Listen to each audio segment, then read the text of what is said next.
Well, welcome to the Striving for Eternity Academy's School of Biblical Hermeneutics. This is our last week looking at the tools, and we are going to look into some of the latest technology, get out of all that print media that we had looked at, but get into some of the newer stuff that's available. This is where this is going to be the class where we save you lots of money.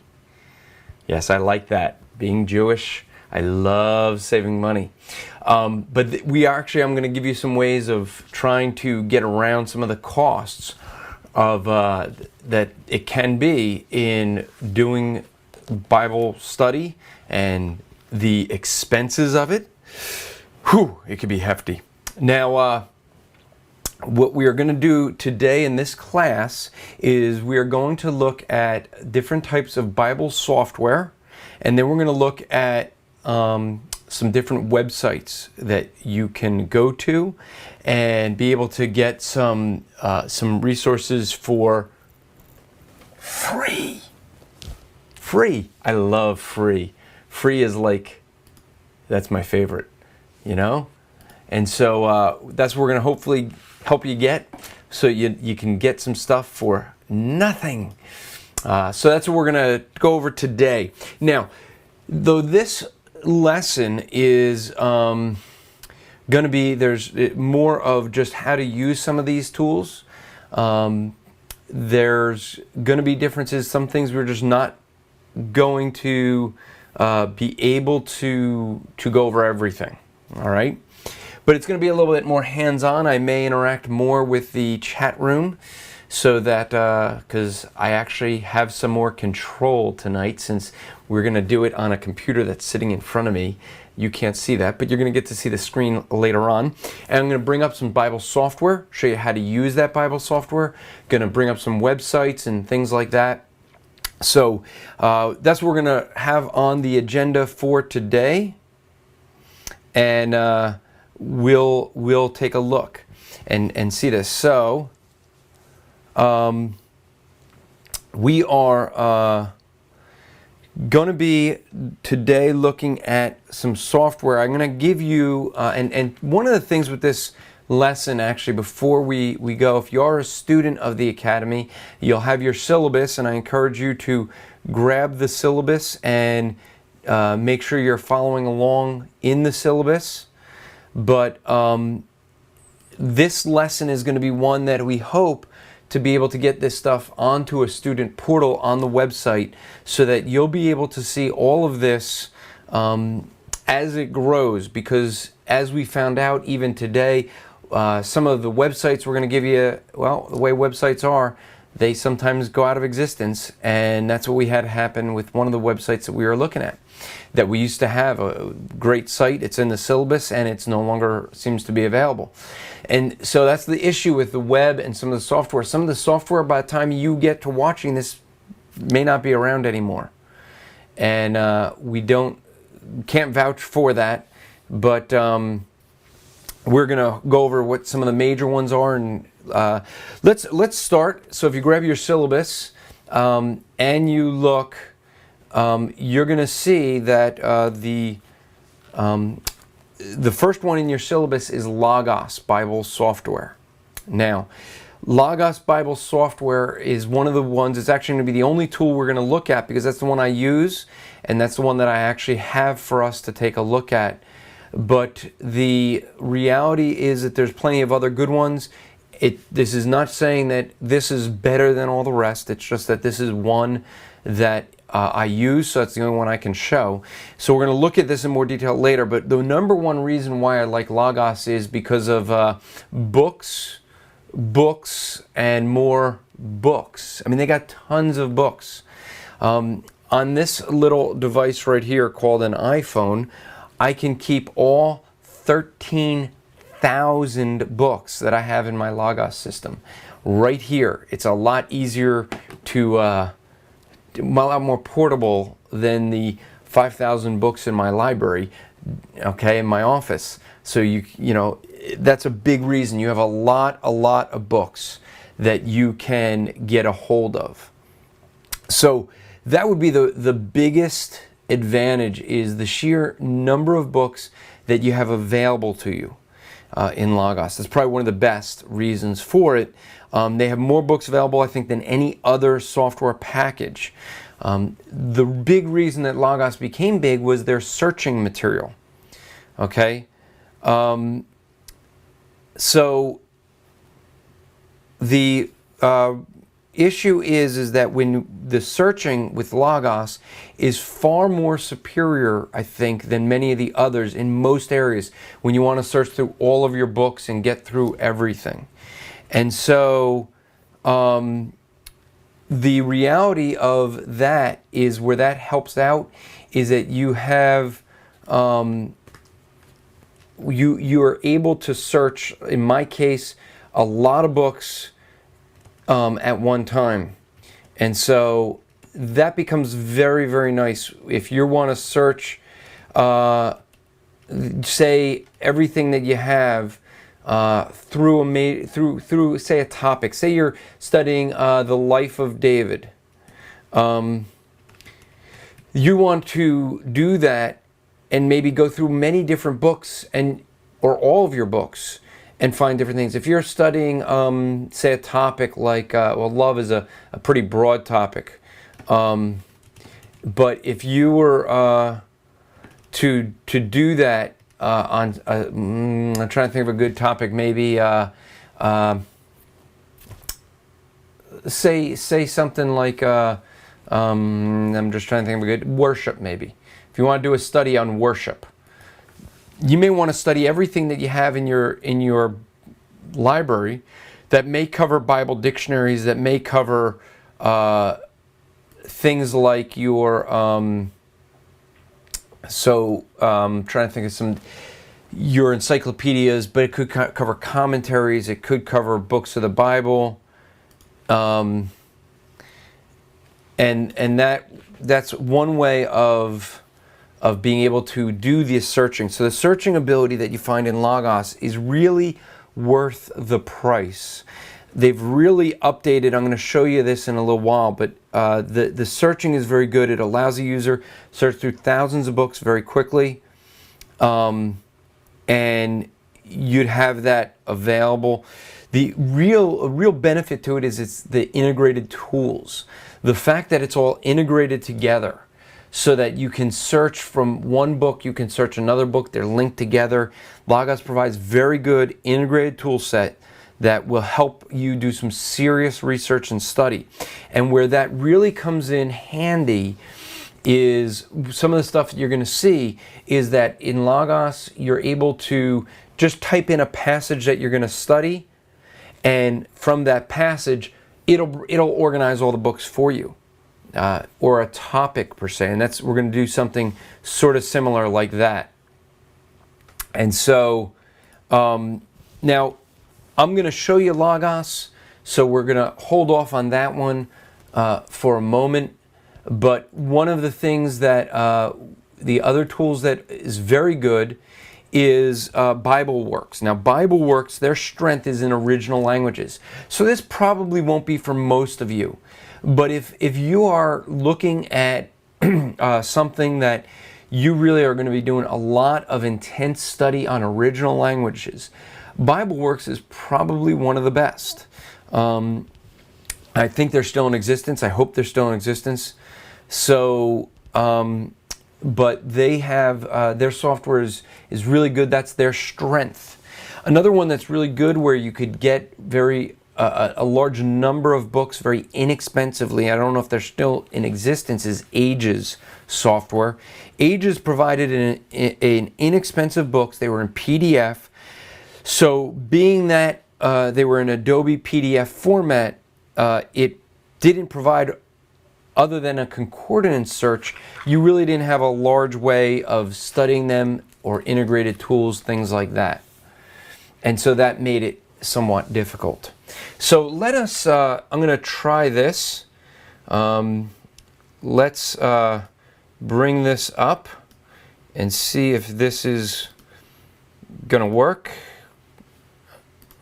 There we go. That's coming up? All right. If I shift this over, let me just try to shrink this a little. Now, as you see with my window here, maybe I can make this a little wider and you can see more.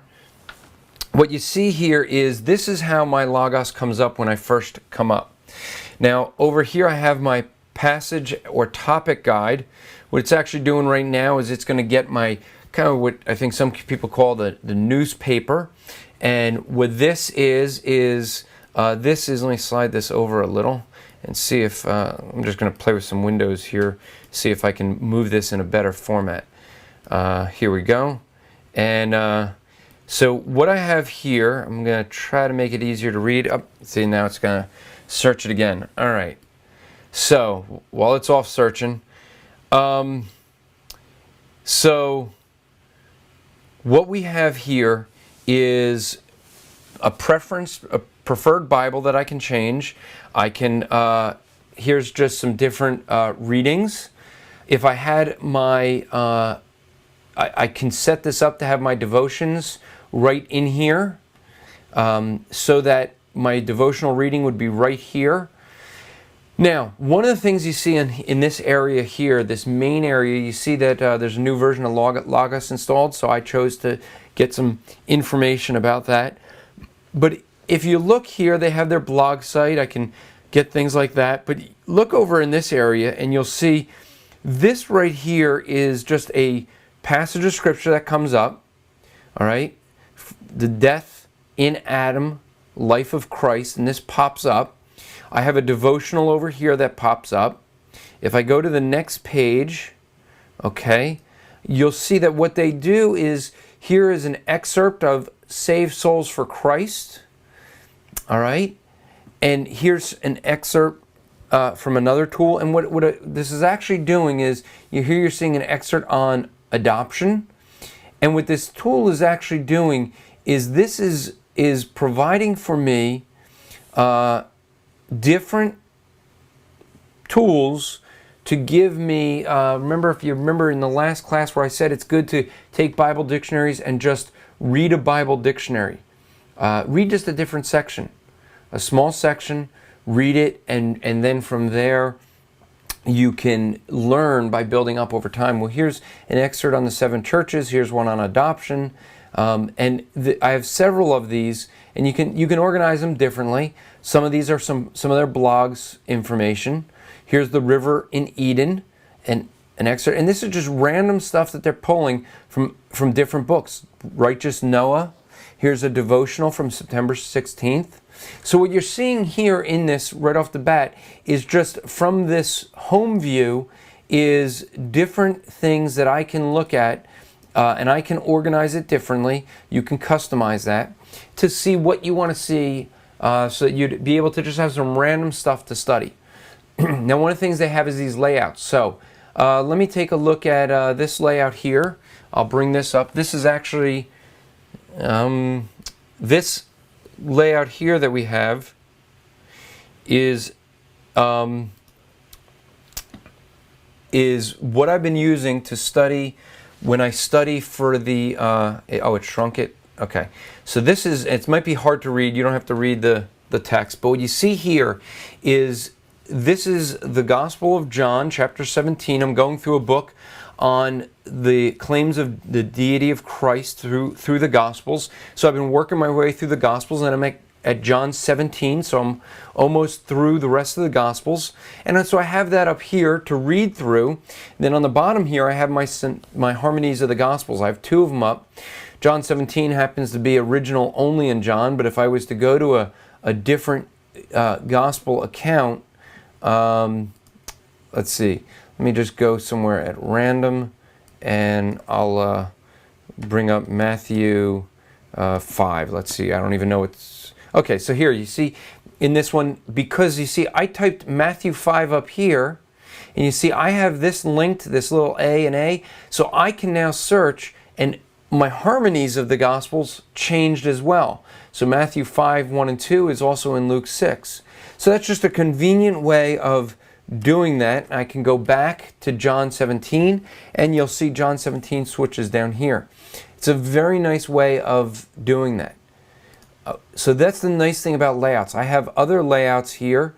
This was my layout from some sermon prep, and this may be too big. Let me shrink this down a little. Okay.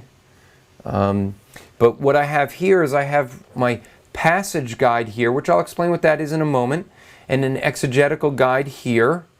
I'm going to go over those two in a moment and show you how those work.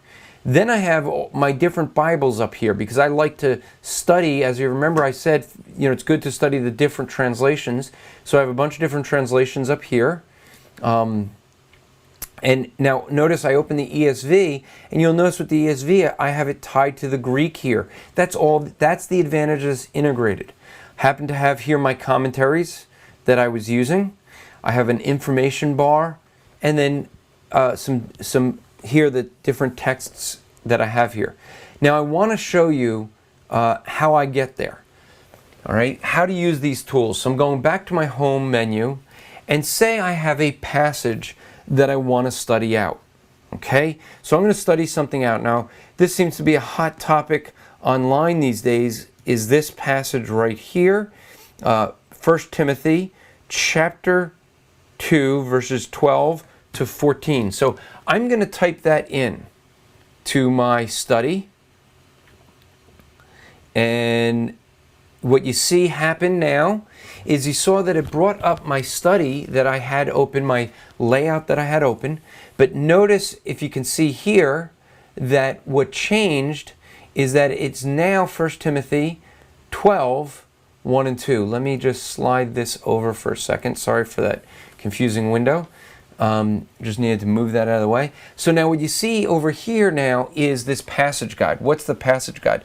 What you see here is that this opens up, and this would give me any notes that I want to make for myself. Some people actually do their sermons right in there.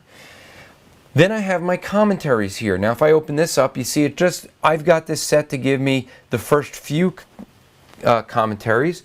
But if I say more here, look at how many commentaries that are popping up. And you notice here, it's going to all the commentaries that have this passage in it. So you see here, I have a New Unger's Handbook. I have a MacArthur Study Bible. I have a commentary on the letters of Timothy and Titus. So you're seeing here that all these commentaries,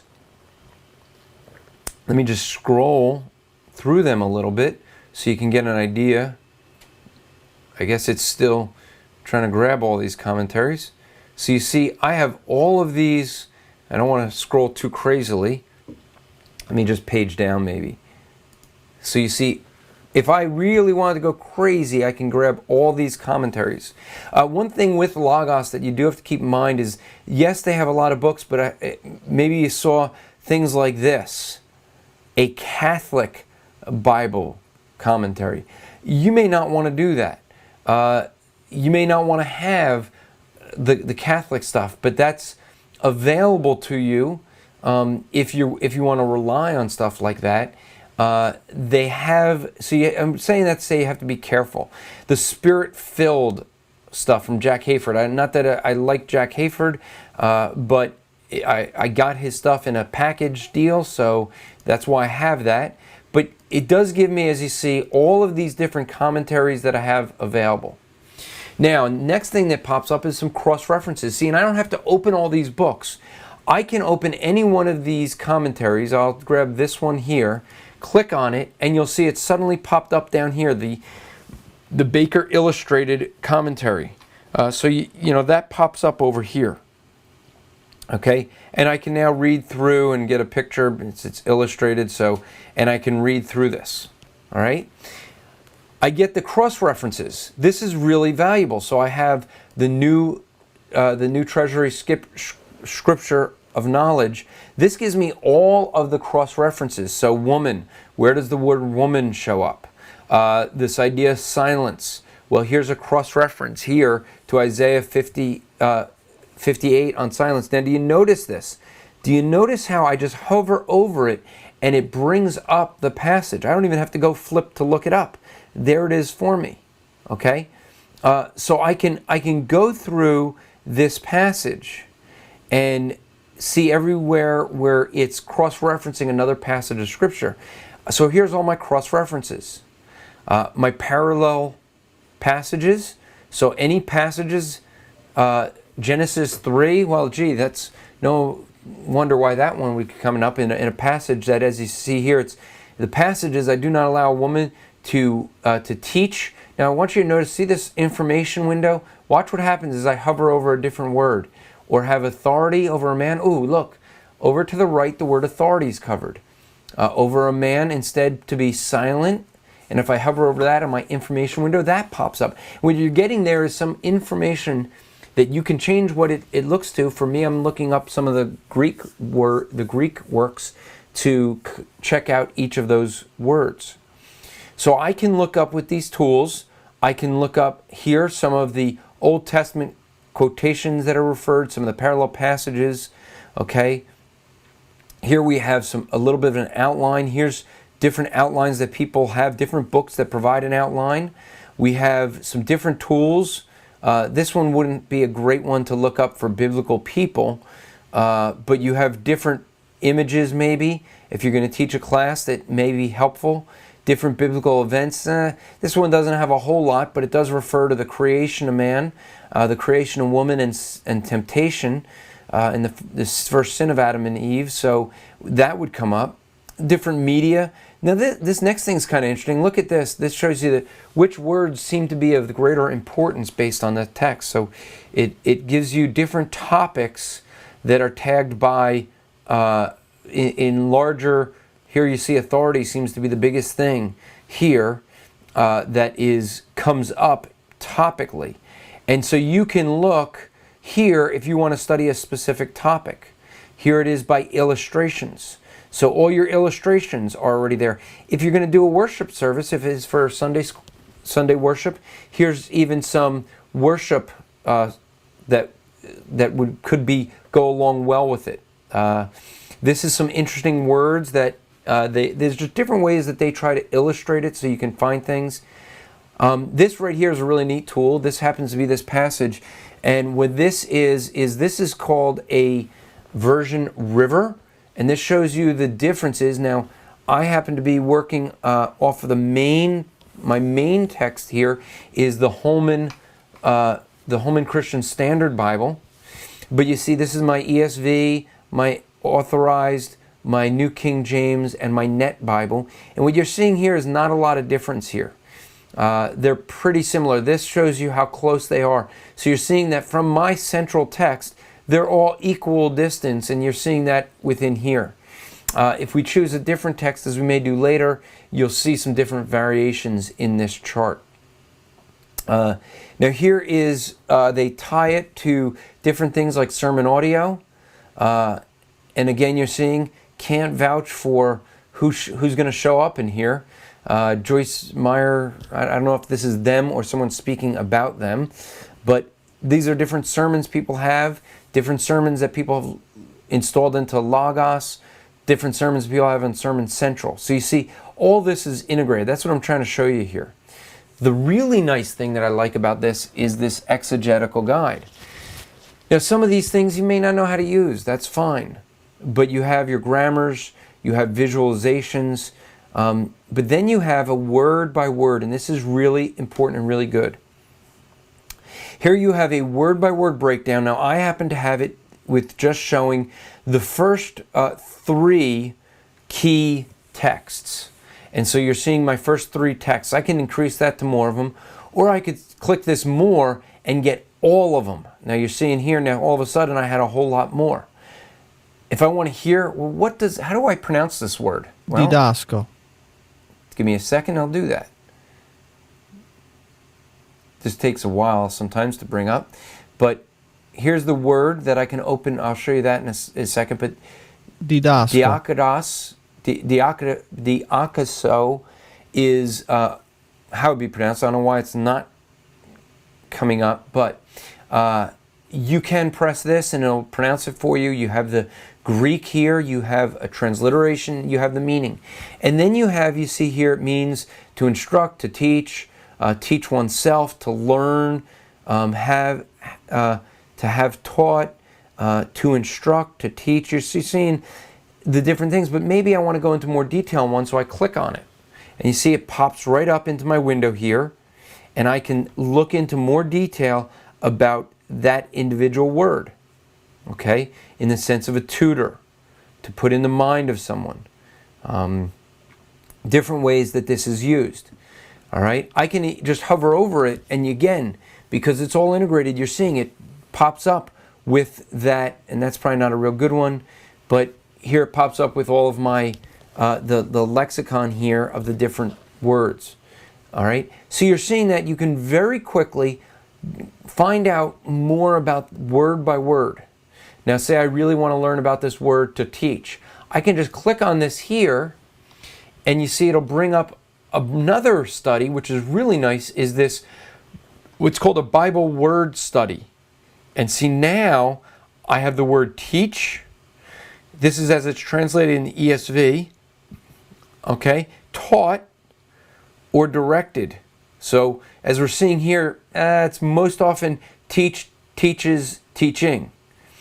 Sometimes it's taught.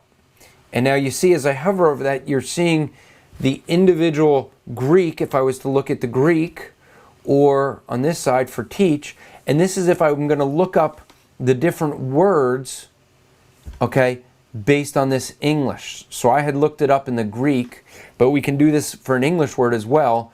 If I wanted to click on the teach, now I have all these verses that show up, okay. If I click on this word teach, you see it's now going to give me the word teach in English. And now I'm going to have the Hebrew, all the different Hebrew words translated for teach. And here's all the Greek words. And I'm going to have the different searches that I can do. I have my different results here for that word. Okay? I'm going to go back to the Greek one. I want to show you one other thing here is you have the number of times it shows up. Let me close that. So again, if I open this, it taught is 24 out of 97 times. If you look at this 97 here, you see the 97 there as well.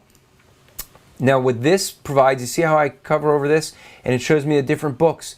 It'll show me, for example, Colossians is a relatively small book, yet you see that this line goes all the way up to the top. That's because even though Colossians is a small book, based on the number of verses, Colossians has 3 times that the word is used in that small book. So this has a higher line because it's showing you that this book uses it proportionally more than the others. But if you want to see which books are using it, you can just hover over and you can see which books, 1 John 3 has 3. We look at 1 Timothy and it has 3. Okay, so I can click on that, and then that will show me yet another chart, okay, that I'm having here. I could show that shown this way. I could show it as a pie chart. I could show it as a column chart. Different ways of showing that same information. So you see, this becomes a fun way to study because you can do all this integrated stuff. All right? And so this becomes very, very valuable, okay, in our study. And so let's pause that one and bring it back to me. Here we go. And so one of the things I hope that you see there is that we can do a whole lot of things there with this Bible software. Now, one of the things I'm going to tell you, I said I'm going to save you some money. So this is the first way I'm going to save you money. Okay? One way to save you money is the fact that what you can do with this Bible software is you buy it in bulk. Okay? If you buy the Bible software and you buy it in large volumes of books, in Logos, you can save money a couple ways. One, they can go to their website and do their pre-pubs, get the lowest price possible for the books you want when they're before they're actually published, or they have a bidding process, so you can do things like that. One of the other things that you can do is when they buy, they have their packages, so they have like and they change the way they word the packages. Sometimes it's a scholar's package. It used to be gold, silver, platinum. I think I'm on what's called a portfolio.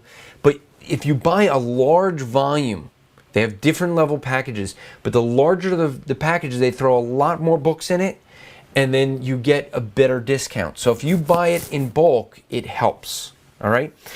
So that's a big thing for you. Now let me bring up. Let's resume that and switch to. Let's switch windows here to Chrome, and here we go. So let's go to there. All right. So these are some different websites that I want to go to. Again, saving you money so that you can see you get this stuff for free as long as you have access to the web.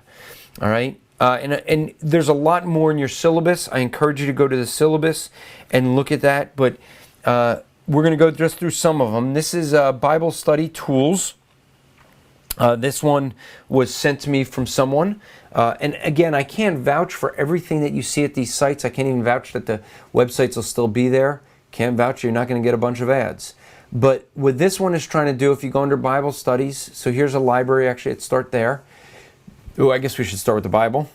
Here you can, I'm not going to sign up for their free newsletter, but you can get, you could browse the Bible.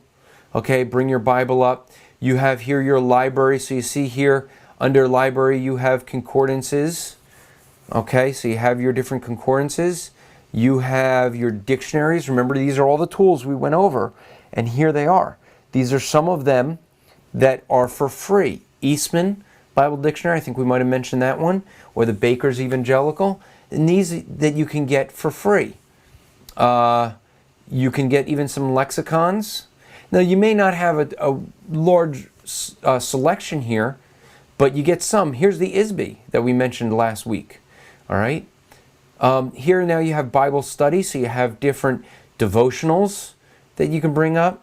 You have a parallel Bible, so you can choose different Bibles. So what do we got here? New King James and New International, and we'll stay to our 1 Timothy 2:12 to 14.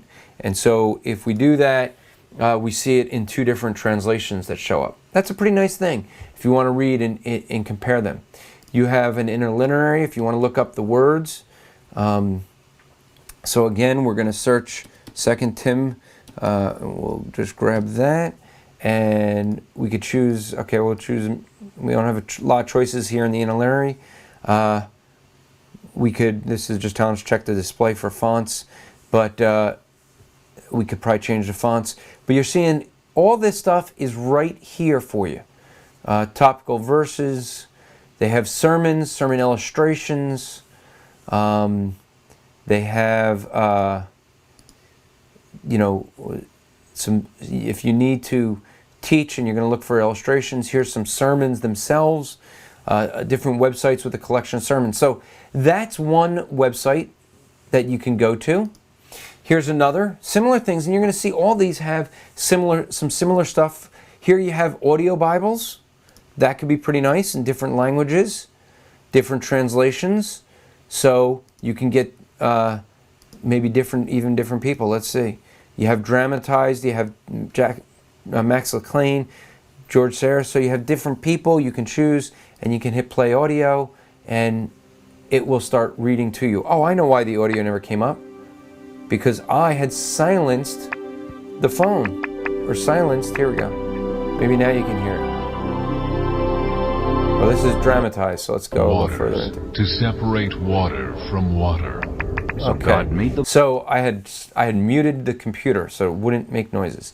Here's topical index you can do. Okay. Devotionals, you have reading plans. So you can set up, some of them set up your own reading plan. All right. You can get an app here for your iPhone and get this on your iPhone or iPad or Droid. So you see all this is available. And you can do a passage lookup. This is the advantage of different websites. We'll go to Blue Letter Bible. Someone showed me about this one. So again, you're seeing here different commentaries that they have. You have some audio and visual commentaries. That's what might make this one a little bit more unique. Is some of these commentaries. Okay. So this is Walter Martin. So you have references. So here you have Bible's encyclopedias, and So you can search again by, let's see, I don't know what this is. So here you have this word. So you have these different ideas here, okay? And so you have these resources available to you. Timelines, charts, outlines. So here you have a chronological map. It's kind of nice. Timeline of the Apostle Paul. So these are different things that you can do that you have available to you with the different websites. They're all going to be a little different. So this is Blue Letter Bible. And I encourage you to go to each of them. If you have your syllabus, you have a list of them, not all of them, and we're going to try to get them all on the website. The studylight.org is something that someone sent to us recently. So they have some original language tools, they have some Bible study tools, commentaries, and you're noticing some similarities with all of them. These are really helpful for people who live in areas where they don't have some of this available. This is something someone else sent us, Bible Hub. So again, you have atlases, you have Bibles, concordances, dictionaries, encyclopedias, a library, interlinearies, lexicons. You're seeing all of this stuff that all these tools we've gone over, and they're all right here for you to click on. So you're able to do that, and go to different areas. Actually, it looks like they have some different maps here. So yeah, here, Asia Minor. Maybe you just want to pick a map at random and take a look at it. Get a little close up here. So these things are helpful to you, all right? And so if you're seeing Bible Hub, this is a hub of tools. That took us, when we clicked on it, to Bible Atlas. So maybe they have multiples here. This is taking you to BibleSuite.com. So you see, this is the Bible Hub is giving you to a bunch of different sites. My pastor had told me about this one. This is Precept Austin. Not as familiar with this, but this has a lot of information here where you can go through inductive Bible study. You can do Greek word study. You can do commentaries by a verse. So a lot of different things that you have here. Let's see, Bible-Researcher is one that was given to us. I'm not familiar with this one. And then this one is Executable Outlines. With this one is one that was told to us where there are outlines, overviews of books of the Bible. So if you want to get some outlines to help you in your study, you're going to see why an outline is important as we get into the next few lessons. Monergism.com was sent to me. This one I happened to bring up and in their Dictionary of Theology, and was looking up womanhood and feminism. So that's what's coming up, and this has a bunch of different references that we can look up in there, but this has just a directory of different essays and articles that you're seeing here, essays on forgiveness, sanctification. Maybe you just grab a topic that you're just curious of, or you want to study something out specific. You're seeing here alphabetical ordering of it, so you're seeing some, Calvinism, creation, creeds, death, just randomly looking at some of these, Islam. So this is going to give you a study on those things, all right? This is carm.org. This is Christian Apologetics and Research Ministry put together by a friend of mine, Matt Slick. And in this one here, what you have is a whole lot of apologetic information. You have difficulties of the Bible in different books. Let's go here actually and see.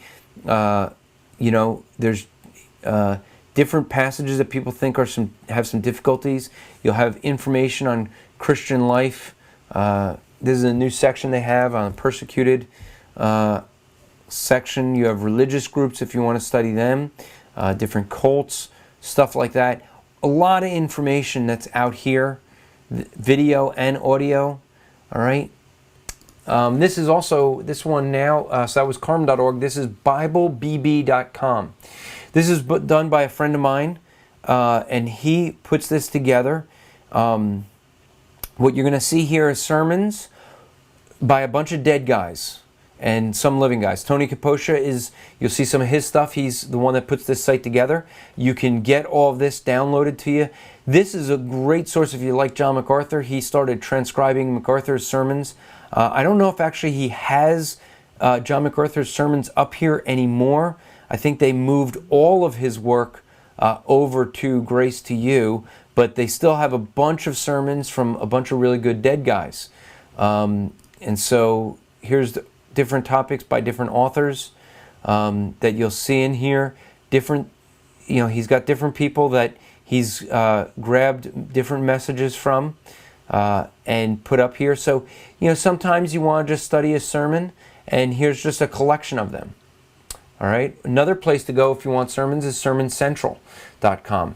Here you get a whole bunch of sermons that you can look at, and from here you're able to see all the resources. You can see sermons, you can see illustrations, you can get videos, PowerPoints, whatever you want. But that's the advantage of having some of this Bible software. All right. And that becomes really, really good to have. Again, save your money. It's free. I love that. Free. That's for me, And so we have that, some of the tools that you have available that you can go through, that you can get. So those are some things. Now, next class, we are going to start looking into the keys of biblical hermeneutics and the inductive Bible study. And so we're going to dig in on section 3 of your syllabus, get into a whole lot more detail, and that will be very, very valuable. Next class is where we're going to start really digging in to the understanding and interpretation of the Bible. Now that we're done with all the tools, and now that we've gotten you at the end, we're showing you how to use all these different tools and where you can get them, whether through computer software for some kind of big bucks, but you can even it saves a whole lot on buying all the print stuff, or you can get it online and kind of pick and choose what's there for free. If you have any questions, or maybe you have some other websites for us or Bible software, email us at academy@strivingforeternity.org. academy@strivingforeternity.org, and we'll check that out and hopefully compile a list and add all those in. And we look forward to seeing you next week. And remember to strive to make today an eternal day for the glory of God.